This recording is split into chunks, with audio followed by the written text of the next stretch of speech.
Unë dua ta nis programin sot me një lidhje të drejtë për drejtë me një kolegë gazetar live nga Venezuela, ai është Viktor Amaya, me të cilin do të përpiqem të dialogoj dhe të kuptoj edhe unë ashtu si të gjithë ne besoj se si u arrit deri në atë moment. Pra si Shtetet e Bashkuara të Amerikës arritën të deportonin deri në rezidencën e tij. Rezidencën e tij shumë pak e dinin se ku ndodhej. Mirëmbrëma koleg. Good evening, colleague. Can you hear me? Good evening. Barely. It's too low. I cannot hear the question. Do të përpiqemi ta rregullojmë shumë shpejt. Unë po procedoj me pyetjen e parë, me shpresën që regjia do të mund ta përcjell tek kolegu im gazetar nga Venezuela dhe pyetja është: si është situata 2 ditë pas rënies së Maduros? Si po përjetohet nga njerëzit? A ka tek ata gëzim, a ka tek ata frikë, trishtim? Pra si është situata në përgjithësi 2 ditë pas kapjes së tij? How is the situation today after Maduro's capture? What is the prevailing climate in Venezuela? What is there among people? Uncertainty, fear, or joy? And how are people divided as to how they are experiencing it? This situation has been very unique in Venezuela because Situata ka qenë shumë unike në Venezuelë sepse the ousting of Nicolas Maduro, but the remaining of the rest of the government sepse in place. ata që mbetën janë atje, pra duket sikur asgjë s'ka ndryshuar thellë se si funksionon qeveria. Frika për shtypje është ende aty, pra nuk është se po feston ndonjëri për largimin e Maduros, siç e kemi parë jashtë vendit, me shumë venezuelianë që jetojnë jashtë vendit, por kemi parë mobilizim, demonstrim të mbështetësve të Maduros që kërkojnë që ai të kthehet në vend dhe duke quajtur sulmin amerikan si një sulm imperialist. Gjithashtu qeveria thot se situata duhet vazhdojë si normalisht. Zëvendës presidentja e Maduros po drejton vendin si presidente e përkohshme me kabinetin e pjesën tjetër të kabinetit, pra që janë ende në pozicionet e tyre.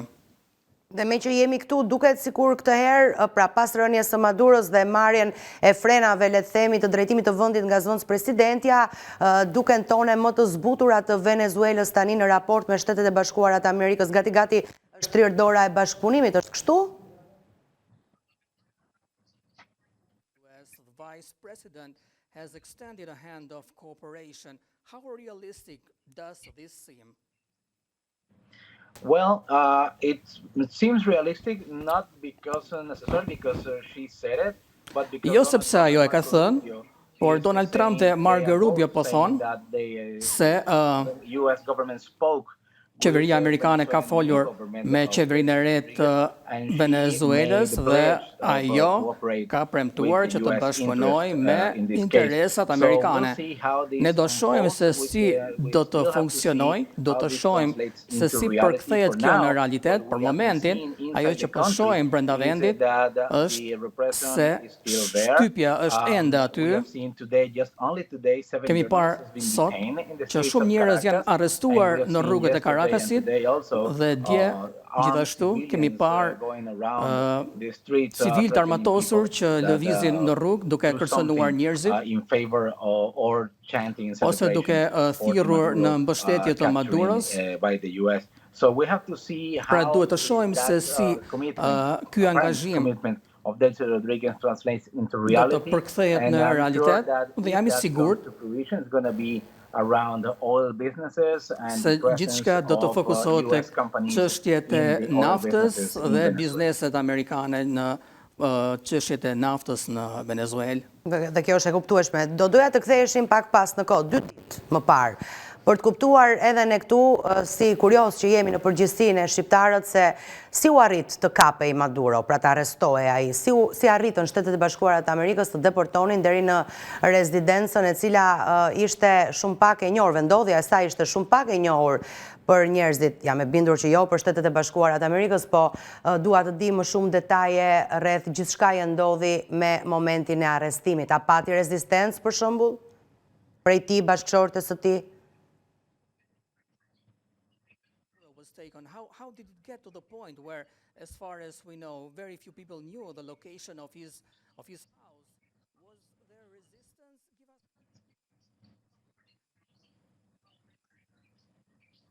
Yeah, there's been some scarce details about it. Ka pasur shumë interes.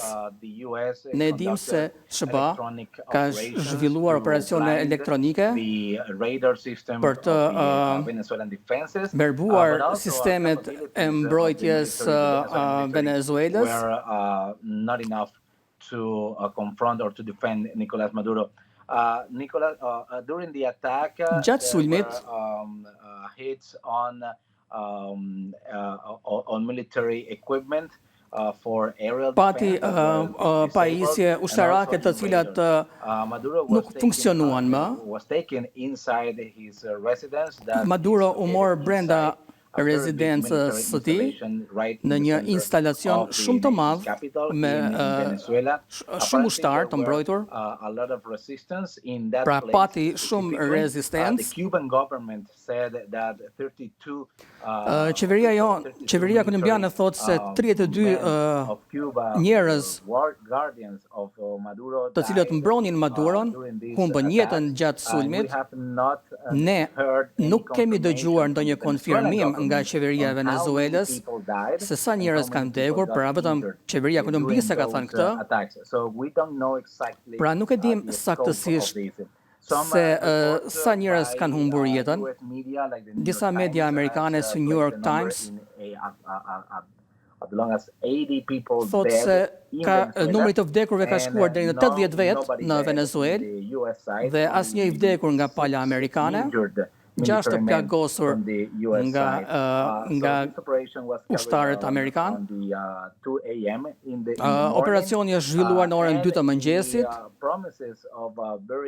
Beefed up air defense system in Venezuela, and also ground troops and 4 million militia members ready to combat the... Pra kemi gati 4 milion milicë të gatshëm për të luftuar, pra kështu kishin deklaruar më parë, por kjo doli që nuk ishte realiste.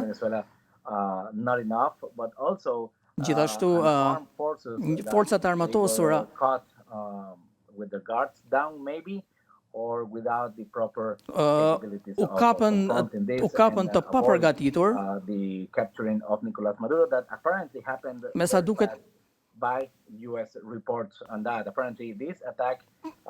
ky sulm vazhdoi për 2 orë.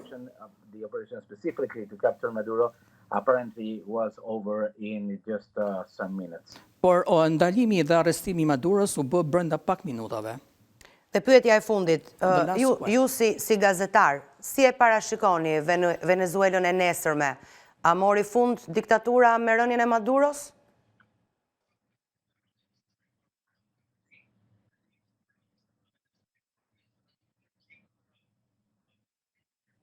No, the dictatorship is not ended. Jo, diktatura nuk ka përfunduar, është ende në vend, po qeverisë. Ajo që kemi parë gjatë 2 ditëve të fundit, ka vijuar. Dje, 7 kolegë të mi u arrestuan. Disa prej tyre janë ende në burg. Presojmë që të lirohen sot. Kemi parë gazetar të cilët janë kthyer në kufi kur donin të hynin nga Kolumbia. Pra ka shumë frikë në popullat për të folur hapur për disa gjëra. Do të shikojmë se si do të shpaloset situata në Venezuelë. Do të shohim ndoshta adaptim nga autoritetet e reja pasi të stabilizojnë vendin. Pas kësaj mund të shohim nëse do ketë ndryshime dhe si do e drejtojnë vendin. Por kjo from Kjo the nuk start. ka Maybe ndodhur it's a process. që në fillim, ndoshta është proces And që they still have a lot of time. para mund të ketë kohë që të shohim se çfarë do të ndodhë për të zbatuar ndonjë ndryshim nëse duan të zbatojnë ndonjë ndryshim në vendin tonë. Ju falenderoj shumë për këtë bashkëbisedim që realizuam së bashku mes kolegësh, i dham popullit shqiptar informacion të saktë rreth asaj se çfarë ndodh tani në Venezuelë. Faleminderit dhe punë të mbar. Thank you. Sorry for the audio thing. It's okay. Faleminderit.